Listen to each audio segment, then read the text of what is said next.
صفحہ number 313 doctor وزیر آغا حالاتی زندگی۔ ڈاکٹر وزیر آغا سرگودا کے گاؤں وزیر کوٹ میں 18 مئی 1922 کو پیدا ہوئے۔ آپ کے آباء و اجداد کا تعلق ایران سے تھا۔ آپ کے پردادا کاروبار کے سلسلے میں افغانستان آ گئے اور بعد میں برطانوی دور حکومت میں لاہور اور پھر سرگودا منتقل ہوئے۔ ڈاکٹر صاحب نے گورنمنٹ کالج لاہور سے BA پاس کیا اور اسی کالج سے 1943 میں اکنامکس کے مضمون میں MA کیا۔ 1956 میں اردو ادب میں طنز و مزاح کے موضوع پر تحقیقی مقالہ تحریر کیا، جس پر پنجاب یونیورسٹی نے آپ کو PhD کی ڈگری عطا کی۔ آپ زمانہ طالب علمی ہی سے لکھنے لکھانے کے رسیا تھے اور اسی شوق کے باعث 1940 میں ماہنامہ ادبی دنیا میں شریک ہوئے اور اس کے اوراق پر اپنی تحریروں کا جادو جگایا۔ 1956 میں اپنا رسالہ اوراق جاری کیا۔ یہ رسالہ اپنے تحقیقی اور تنقیدی مضامین کی بدولت ادبی حلقوں میں انتہائی مقبول ہوا۔ اردو ادب میں ڈاکٹر صاحب کئی حوالوں سے پہچانے جاتے ہیں۔ وہ بطور شاعر، نقاد، انشائیہ نگار، خاکہ نویس اور صحافی اردو ادب میں قابل قدر مقام رکھتے ہیں۔ آپ نے تقریباً 87 برس کی عمر میں 2010 میں وفات پائی۔ تصانیف: ڈاکٹر وزیر آغا کا شمار ان اہل قلم میں ہوتا ہے جن کا ادبی اثاثہ کثیر الجہت ہے۔ ان کی مختلف حیثیتوں کے کارہائے نمایاں کو درجہ ذیل ترتیب سے نمایاں کیا جا سکتا ہے۔ نمبر 1، شاعری کے حوالے سے آپ کی تصانیف میں آدھی صدی کے بعد شام اور سائے، نردبان اور دن کا زرد پہاڑ شامل ہیں۔ 2، انشائیہ۔ آپ کے انشائیوں میں چوری سے یاری تک، دوسرا کنارہ، سمندر اگر میرے اندر گرے، خیال پارے اور انشائیوں کا مجموعہ پگڈنڈی سے روڈ رولر تک شامل ہیں۔ 3، خاکہ نگاری۔ خاکہ نگاری میں آپ کی تصنیف شام دوستان آباد منظر عام پر آئی ہے۔ 4، تحقیق و تنقید۔ اردو شاعری کا مزاج نظم جدید کی کروٹیں، تنقید و احتساب، تخلیقی عمل، نئے مقالات، تصورات عشق و خرد۔ اقبال کی نظر میں انشائیہ کے خد و خال، سختیات اور سائنس اور غالب کا ذوق تماشا آپ کی تحقیقی و تنقیدی تحریریں ہیں۔ ڈاکٹر وزیر آغا جدید نظم کی ایک توانا آواز ہیں۔ جدید نظم کے ارتقاء کے سلسلے میں ان کی تخلیقات اہمیت کی حامل ہیں۔ صفحہ نمبر 314 تحقیق و تنقید میں ان کا کام ناقابل فراموش ہے۔ ان کی تنقید کا مقصد زمینی رشتوں کو اجاگر کرنا ہے۔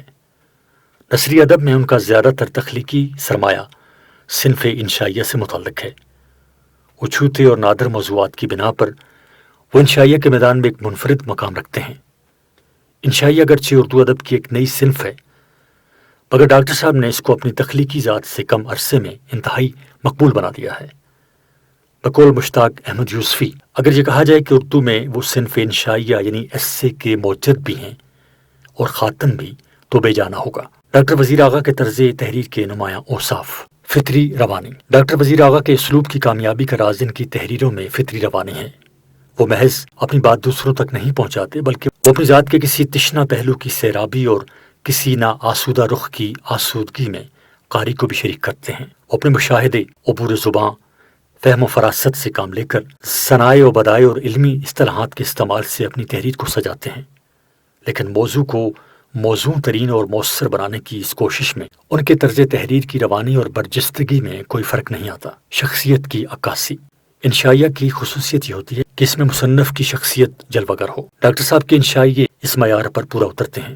ان کے مضامین میں ان کی شخصی شرافت، تہذیب، علمیت اور ان کی ذہنی ثروت مندی جھلکتی ہے۔ ان کے اسلوب کا یہ کمال ہے کہ ان کے مضامین کے پس منظر میں نہ صرف ان کی جھلکیاں نظر آتی ہیں، بلکہ بعض روپوش گوشے بھی بے نقاب ہو جاتے ہیں۔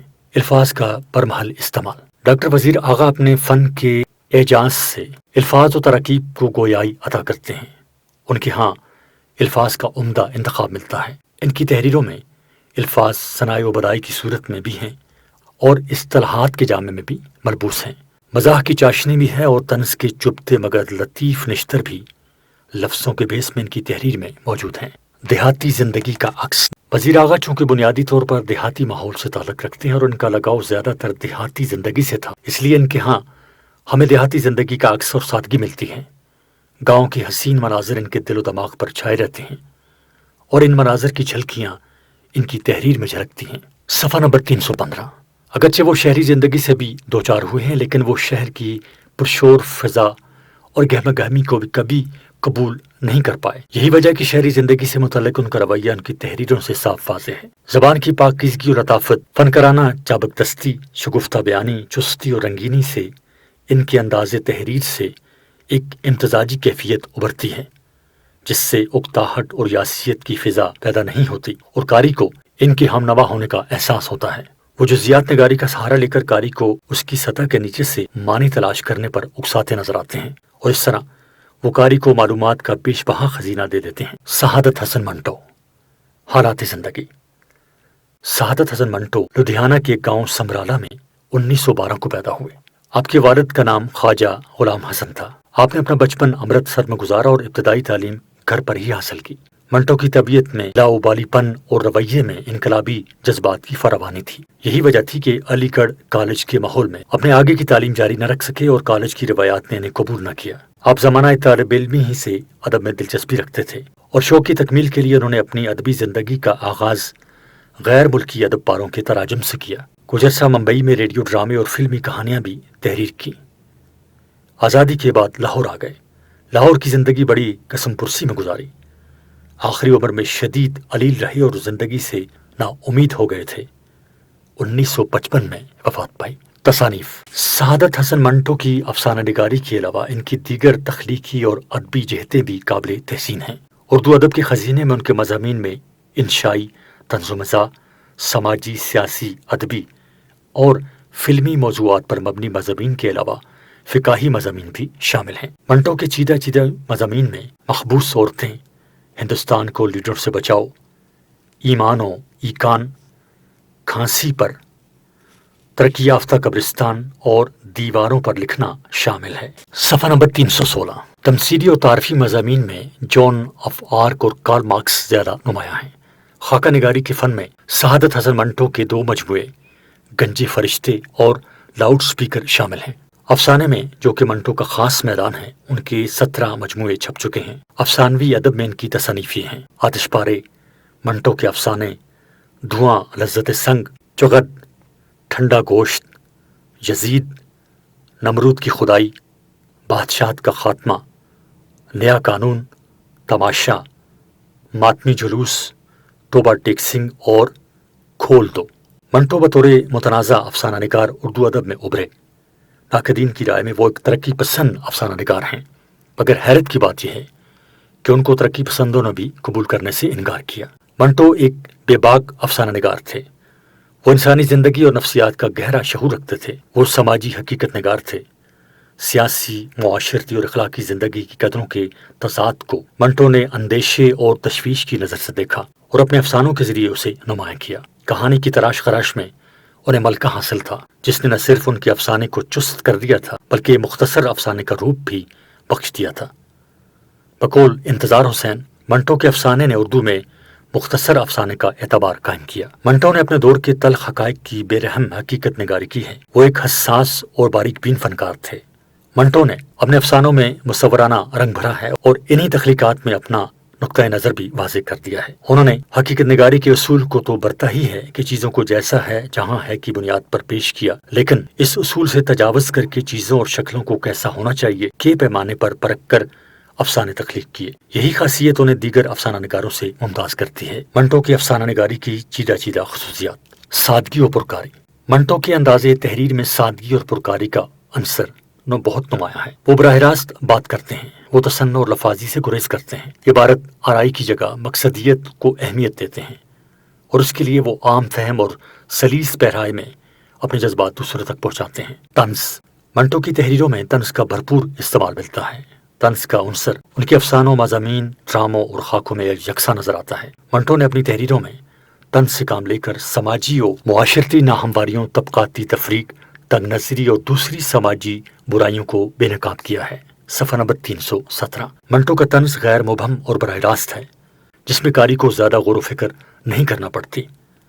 ان کی تحریر میں طنز کی بہترین مثالیں ملتی ہیں۔ اصلاحی رنگ۔ منٹو کے افسانوں میں معاشرتی اور سماجی زندگی کے تمام پہلوؤں کی جھلک ملتی ہے اور انہوں نے ان پہلوؤں کو مختلف زاویوں سے بیان کیا اور سماج کے چہرے سے نہ صرف جھوٹ اور فریب کے نقاب کو اتارا ہے بلکہ اپنی تحریروں سے معاشرتی اصلاح کا بھی کام لیا ہے۔ ہمدردی اور اصلاح کا عنصر ان کی تحریروں کو جاندار بناتا ہے۔ وہ جن مسائل کی نشاندہی کرتے ہیں انہیں حل کرنے پر بھی قاری کو اکساتے ہیں۔ ایجاز و اختصار: منٹو اپنے افسانوں اور دیگر تحریروں میں بنیادی موضوع پر قائم رہ کر اس سے متعلق دیگر موضوعات کو اس سے جوڑتے تو ہیں، مگر کہیں بھی ایجاز و اختصار کا دامن ہاتھ سے نہیں چھوڑتے۔ وہ غیر ضروری تفصیلات اور طوالت سے گریز کرتے ہیں اور بے جا لفظی شعبدہ بازی کی بجائے بڑے شگفتہ انداز میں سیدھے سادے الفاظ کے ذریعے اپنا مطلب بیان کرتے ہیں۔ معاشرتی عکاسی: سعادت حسن منٹو کی تحریریں اپنے عہد کی معاشرت کی عکاس ہیں۔ وہ ایک سماجی حقیقت نگار ہیں۔ انہوں نے اپنی تحریروں میں کہیں بھی اپنے اثر کی ترجمانی سے روگردانی نہیں کی۔ یہ بات محض ان کے افسانوں تک محدود نہیں، بلکہ خاکے ہوں، ڈرامے ہوں یا مضمون نگاری ہو، ہر جگہ اپنا عہد اور اس کے مسائل کو پیش نظر رکھا، اور ان کی تمام تحریروں میں اپنے عہد کے ساتھ ان کی وابستگی نمایاں ہے۔ سعادت حسن منٹو بلا شبہ اردو کے ایک بڑے افسانہ نگار ہیں۔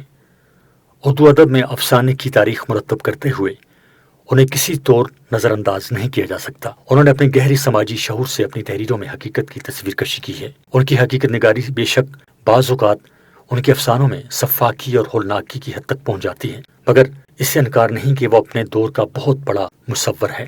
منٹو کا اسلوب ایجاز و اختصار، شگفتگی و برجستگی، جذبے و احساس کی ترجمانی، سادگی اور سلاست، جزیات نگاری، غیر ضروری طوالت سے گریز، روزمرہ اور محاورات کا برمحل استعمال، غرض ہر طرح کے لوازم سے لیس ہے۔ منٹو کی زبان اور فن پر تذکرہ کرتے ہوئے ایک نقاد کی رائے میں، منٹو کو زبان، پیرایہ زبان اور مخصوص اصطلاحات پر قدرت کاملہ حاصل ہے، پر وہ فکر میں بھی منفرد ہے، فن کے سب اسرار و رموز سے بھی واقف ہے۔ ان کا طرز تحریر بس انہی کا ہے، وہ کسی کے مقلد ہے اور نہ کوئی ان کا مقلد ہو سکتا ہے۔ صفحہ نمبر 318۔ غلام عباس، حالات زندگی۔ غلام عباس 17 نومبر 1909 کو امرتسر میں پیدا ہوئے۔ انہوں نے اپنی ابتدائی تعلیم لاہور کے دیال سنگھ ہائی اسکول سے حاصل کی۔ اپنی ادبی زندگی کا آغاز 1925 میں غیر ملکی افسانوں کے تراجم سے کیا۔ 1937 تک آپ سید ممتاز علی کے ادارہ دارالاشاعت لاہور سے جاری ہونے والے 2 رسائل، پھول اور تہذیب نسواں کے مدیر رہے۔ پھول بچوں کا جبکہ تہذیب نسواں خواتین کا جریدہ تھا، جس نے خواتین کی بہبود، ذہنی بیداری، شعور کی پختگی اور تعلیم میں پیش قدم جیسے رجحانات کو تقویت دی۔ یہ رسائل 1898 میں جاری ہوئے اور 1949 تک باقاعدگی سے چھپتے رہے۔ ملازمت کے سلسلے میں غلام عباس آل انڈیا ریڈیو اور BBC سے بھی وابستہ رہے۔ ترکی ادب سے گہرا لگاؤ تھا۔ ان کی مشاغل میں گٹار بجانا اور شطرنج کھیلنا شامل تھا۔ غلام عباس شروع ہی سے اردو ادب کے دلدادہ اور تخلیقی شخصیت کے مالک تھے۔ انہوں نے اپنی تخلیقی صلاحیت سے جدید افسانہ نگاری میں بڑا نام پیدا کیا۔ حکومت پاکستان نے ان کی فنی صلاحیتوں کے اعتراف میں انہیں ستارہ امتیاز سے نوازا۔ غلام عباس نے 2 نومبر 1982 کو کراچی میں وفات پائی۔ تصانیف: غلام عباس کے افسانوں کے مجموعے میں آنندی، جاڑے کی چاندنی، زندگی اور کنرس شامل ہیں۔ ان کی دیگر مطبوعات میں ایک ناول گوندنی والا تکیہ، صدر ایوب کی کتاب فرینڈز ناٹ ماسٹر کا ترجمہ جس رزق سے آتی ہو پرواز میں کوتاہی اور ناولٹ دھنک شامل ہیں۔ غلام عباس نے افسانہ نگاری کا آغاز ایسے دور میں کیا جب مغربی تعلیم نے برصغیر کی معاشرت اور اقدار کو اپنی لپیٹ میں لے لیا تھا۔ غلام عباس نے اپنی معاشرت کی عکاسی کرتے ہوئے بڑی غیر جانبداری سے اپنے گرد و پیش کے مسائل کو اپنے افسانوں کا موضوع بنایا۔ انہوں نے اگرچہ نئے موضوعات پر قلم نہیں اٹھایا، مگر اپنے طرز بیان سے پرانے موضوعات کو بھی جدت عطا کی۔ صفحہ نمبر 319۔ غلام عباس کے طرز تحریر کی نمایاں خصوصیات مختصراً بیان کی جاتی ہیں۔ سادگی اور سلاست: غلام عباس نے جس عہد میں افسانہ لکھنا شروع کیا، اس وقت معاشرہ مغربی تہذیب و اقدار کے نت نئے ادوار کو قبول کر رہا تھا۔ اس لیے ایک روایت پسند معاشرے کی عکاسی کرنے کے لیے عام فہم اور سادہ زبان زیادہ مؤثر ثابت ہو سکتی تھی۔ اسی لیے غلام عباس نے اپنے افسانوں میں سادہ اور سلیس مگر استدلال پر مبنی اسلوب بیان اختیار کیا ہے، جس میں تعقل کی کارفرمائی نمایاں نظر آتی ہے۔ جزیات نگاری: غلام عباس معمولی کو غیر معمولی بنانے والے افسانہ نگار ہیں۔ انہوں نے اپنے معاشرے کے عام موضوعات کو خاص انداز میں پیش کیا ہے۔ ان کے افسانوں میں جزیات نگاری کا فن قاری کو اپنا ہم آہنگ بنا دیتا ہے۔ معاشرے کے جن مسائل کو ایک عام آنکھ دیکھ نہیں پاتی، اسے غلام عباس بالغ نظری سے بے نقاب کر دیتے ہیں۔ وہ اپنی فنکارانہ بصیرت سے نہ صرف ان مسائل کی نشاندہی کرتے ہیں بلکہ ان کا حل بھی بتاتے ہیں۔ نفسیاتی رویوں کی عکاسی: غلام عباس کی تحریروں میں ہمیں نفسیات نگاری کا عنصر نمایاں نظر آتا ہے۔ وہ اپنے معاشرے کے ہر مزاج کی افراد کی نفسیات کا گہرا مطالعہ رکھتے ہیں، اس لیے ان کے افسانوں میں انسانی نفسیات کے انوکھے گوشے آشکارا ہوتے ہیں: ٹھہراؤ اور دھیما پن۔ غلام عباس کے افسانے حقیقت پسندانہ اسلوب پر مبنی ہیں۔ ان میں جذبات کا سیل فنا نہیں ہوتا بلکہ ٹھہراؤ اور دھیما پن ہے۔ بقول انور سدید، غلام عباس اپنے سچے تاثر کو غیر جذباتی انداز میں افسانے کی بنت میں شامل کرنے والے ادیب تھے۔ ان کی اسی خصوصیت پر قاری افسانہ پڑھ کر کسی قسم کی جذباتی تشنگی محسوس نہیں کرتا۔ افسانہ کاری کی نظر کے ذریعے اس کی روح میں اتر جاتا ہے۔ ان کے افسانے زندگی کے عمل میں تحریک تو پیدا کرتے ہیں مگر آگے چل کر وہ اسے پرسکون ڈگر پر ڈال دیتے ہیں۔ غرض غلام عباس جدید افسانہ نگاری میں ایک معتبر نام ہے جنہوں نے سادہ بیانی، شگفتگی اور سلاست و روانی کو داخلی قوت سے معمور کیا۔ انہوں نے زندگی کو متنوع جہت سے دیکھنے کی صحیح کی اور اس میں کامیاب بھی رہے۔ صفحہ نمبر 320، الطاف فاطمہ، حالات زندگی۔ محترمہ الطاف فاطمہ ہندوستان کے شہر لکھنؤ میں 1929 کو پیدا ہوئیں۔ آپ نے اپنی ابتدائی تعلیم لکھنؤ ہی میں حاصل کی۔ پاکستان کے معرض وجود میں آنے کے بعد آپ اپنے خاندان کے ساتھ لاہور آئیں اور یہاں مستقل سکونت اختیار کی۔ الطاف فاطمہ نے پنجاب یونیورسٹی سے ایم اے اور بی ایڈ کی صنعت حاصل کرنے کے بعد معلمی کا پیشہ اختیار کیا۔ آپ طویل عرصے تک اسلامیہ گرلز کالج لاہور اور اپوا گرلز کالج لاہور میں علم و ادب کی آبیاری کرتی رہیں۔ الطاف فاطمہ کا شمار ان افسانہ نگاروں میں ہوتا ہے جنہوں نے آزادی کے بعد فن افسانہ نگاری میں اپنی ایک مستقل پہچان بنائی اور مستقبل کے افسانے نے ان کے اثرات قبول کیے۔ الطاف فاطمہ نے ناول نگاری کے فن میں بھی اپنے قلم کا جادو جگایا ہے۔ انہوں نے اپنے ناولوں میں درمیانے درجے کے خاندانوں کو جگہ دی۔ دستک نہ دو اور چلتا مسافر ان کے نمائندہ ناول ہیں۔ تصانیف۔ الطاف فاطمہ کی چیدہ چیدہ تصانیف یہ ہیں: نشان محفل، دستک نہ دو، چلتا مسافر یہ ناول ہے، وہ جسے چاہا گیا، جب دیواریں گریا کرتی ہیں، اور تاری عنکبوت۔ الطاف فاطمہ کے انداز تحریر کی نمایاں خصوصیات یہ ہیں۔ نمبر 1، حقیقت نگاری۔ الطاف فاطمہ کے افسانوں میں حقیقت کا عنصر نمایاں ہے۔ زندگی کے تاریک پہلوؤں پر قلم اٹھا کر انہوں نے حقیقی مشاہدے پر مبنی واقعاتی حقیقت کو آشکارا کیا۔ برصغیر کی آزادی اپنے ساتھ فرقہ واریت اور فسادات کا ایک نیا موضوع لے کر آئی تھی۔ دیگر افسانہ نگاروں کی طرح الطاف فاطمہ نے بھی ان موضوعات کو سیاسی بصیرت اور معاشرتی آگاہی سے برتا ہے اور زندگی کے حوادث و مصائب کو ان موضوعات کے پس منظر میں اپنے افسانوں میں جگہ دی ہے۔ صفحہ نمبر 321۔ 2، عورت کی نفسیات۔ الطاف فاطمہ کو مشرقی عورت کی نفسیات کا شعور ہے چونکہ وہ خود بھی ایک عورت ہیں، اور ایسی عورت جس نے متحدہ ہندوستان اور آزاد پاکستان دونوں دیکھی ہیں، جن کی زندگی لکھنؤ سے شروع ہو کر فسادات کے انگاروں پر چلتی ہوئی درد و کرب کی دلدوز چیخوں سے آشنا ہو کر لاہور پہنچی۔ اس سن میں وہ بشر کی عورت کے کردار سے بخوبی آگاہ ہیں۔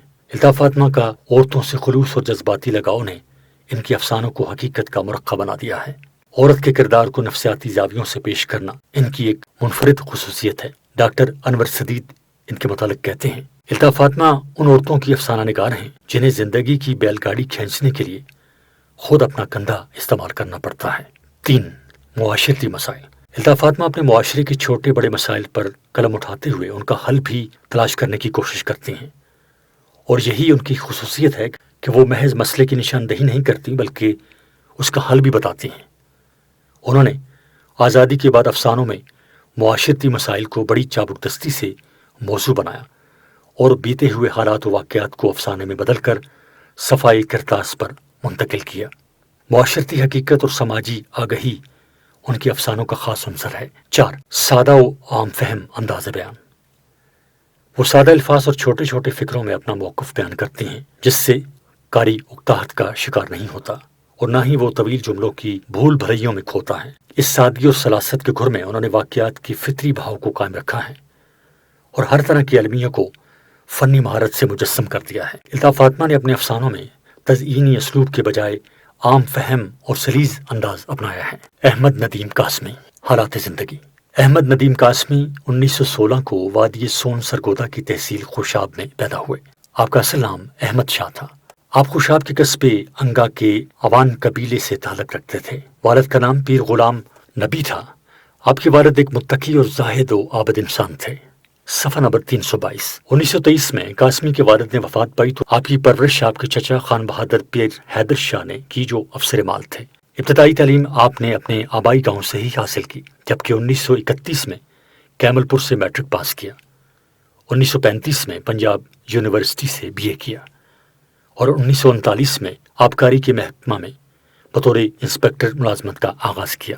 3 سال بعد اس ملازمت سے مستعفی ہوئے اور لاہور چلے آئے اور تہذیب نسواں اور پھول جیسے معروف رسائل کی ادارت کی۔ 1943 میں ادب لطیف کے ایڈیٹر مقرر ہوئے۔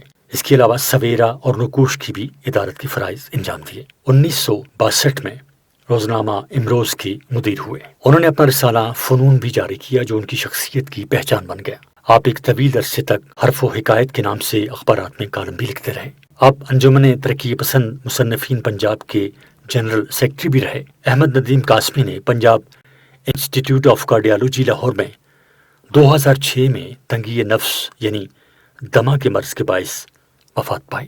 تصانیف: احمد ندیم قاسمی کے افسانوں مجموعوں میں چوپال، بگولے، آبلے، سیلاب، طلوع و غروب، گرداب، آنچل، در و دیوار، سناٹا، بازار حیات، برگ ہنا، گھر سے گھر تک، کپاس کا پھول اور نیلا پتھر شامل ہیں۔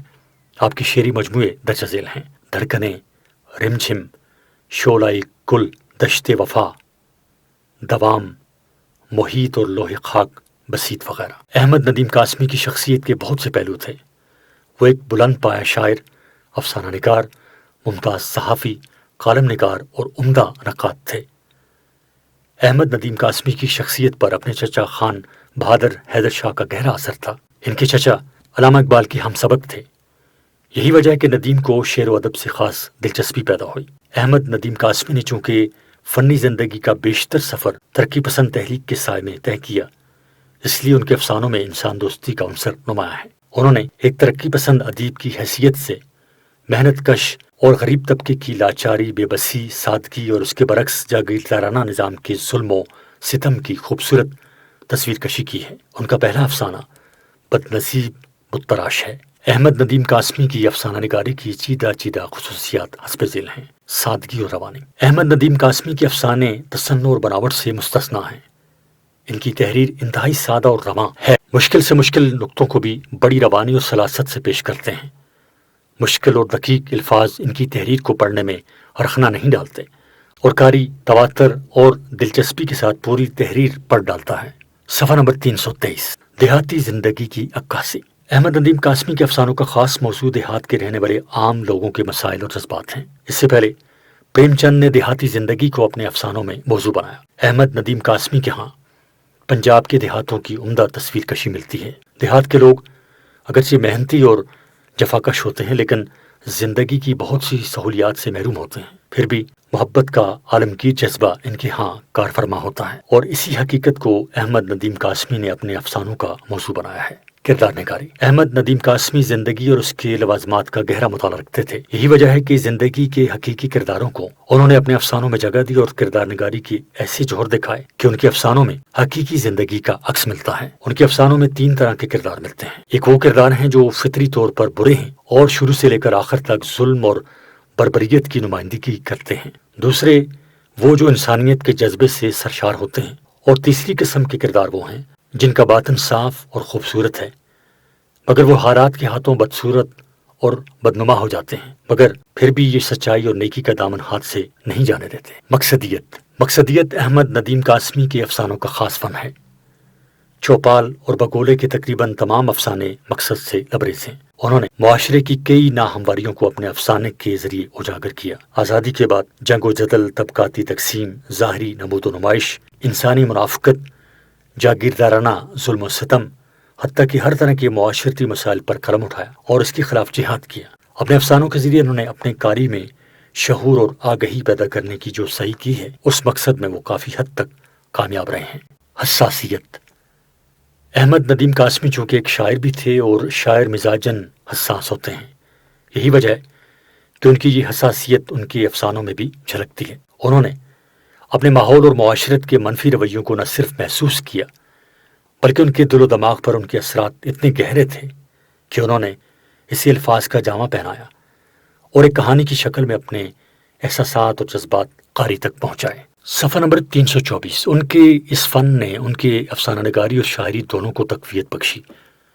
ان کی شاعری اور افسانوں کے موضوعات تقریباً ایک ہی ہیں۔ احمد ندیم قاسمی ہی کا ایک شعر اس بات کی خمازی کرتا ہے صرف ایک حسرت اظہار کا پرتوں ہے ندیم، میری غزلیں ہوں کہ نظمیں کے فسانے میرے۔ احمد ندیم قاسمی بلا شبہ اردو افسانے کا ایک معتبر نام ہے۔ ان کے افسانوں میں نہ صرف دیہاتی زندگی کا عکس جھلکتا ہے بلکہ معاشرے کی کئی بدنما صورتوں اور منفی زاویوں کو بھی اجاگر کیا گیا ہے۔ انہوں نے معاشرتی ناصوروں کی نہ صرف تشخیص کی ہے بلکہ ان کو جڑ سے ختم کرنے پر اپنے پڑھنے والوں کو بھی اکسایا ہے۔ شوکت صدیقی، حالات زندگی۔ شوکت حسین صدیقی 20 مارچ 1923 کو لکھنؤ کے ایک ادبی خاندان میں پیدا ہوئے۔ ابتدائی تعلیم گھر پر ہی حاصل کی۔ اسلامیہ ہائی اسکول لکھنؤ سے میٹرک پاس کیا اور اس کے بعد 1944 میں بی اے اور ایم اے پولیٹیکل سائنس کا امتحان پرائیویٹ پاس کیا۔ 1950 میں پاکستان ہجرت کی اور لاہور میں رہائش اختیار کی، مگر جلد ہی کراچی میں مستقل رہائش اپنائی۔ انہوں نے پاکستان آنے کے بعد اولین وقت معاشی کمزوریوں میں گزارا، لیکن اپنی قابلیت اور ہمت کے بل پر جلد ہی انہوں نے حالات پر قابو پا لیا۔ آپ نے ذوالفقار علی بھٹو کے ساتھ کئی بیرون ملک دورے کیے۔ آپ پاکستان رائٹرز گلڈ کے ایک فعال رکن رہ چکے ہیں۔ شوکت صدیقی نے عملی زندگی کا آغاز صحافت سے کیا اور ترکش جدید ادب، فیض آباد، Times of Karachi, morning news اور الفتح وغیرہ جیسے جرائد و اخبارات سے وابستہ رہے۔ شوکت صدیقی نے ادبی زندگی کا آغاز افسانہ نگاری سے کیا۔ ان کے افسانوں کے پہلے مجموعے تیسرا آدمی نے ان کے مستقبل کی نشاندہی کر دی تھی۔ وہ بیک وقت افسانہ نگار، ناول نگار، صحافی اور کالم نویس تھے۔